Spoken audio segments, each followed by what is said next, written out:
მუქარის და ცეცხლსასროლი იარაღების მართლსაწინააღმდეგო დაუფლების საქმეზე დღეს ბრალდების მხარემ დაკითხა საქმის მთავარი გამომძიებლები.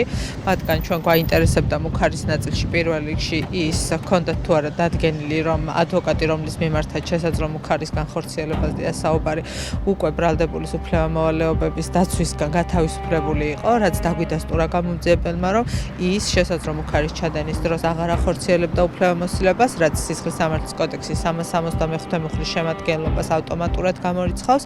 ცეცხლსასროლი იარაღების ნაწილში მთავარ გამომძიებელთან მე პირადად მქონდა შეკითხვა, რით ადასტურებდა იმას, რომ ორმა ადამიანმა ჯგუფურად ერთის მხრივ დაუფლება განახორციელა და მეორე მხრივ კონკრეტულ პირზე ამ ცეცხლსასროლი იარაღების გასაღება, რაზეც გამომძიებელმა პირდაპირ გვეპასუხა, რომ პირდაპირი მტკიცებულება გარდა თავად ამოღებული ცეცხლსასროლი იარაღისა მათ საქმეში არ აქვს. თუმცა ამოღებული ცეცხლსასროლი იარაღი თავის მხრივ ვერ ქმნის გასაღების მტკიცებულებას, იმიტომ რომ აუცილებელია მტკიცებულებებით დადგინდეს ჯაჭვი დაუფლების შემდგომ გასაღების ეტაპამდე, ვის ხელში გაიარა ცეცხლსასროლმა იარაღმა.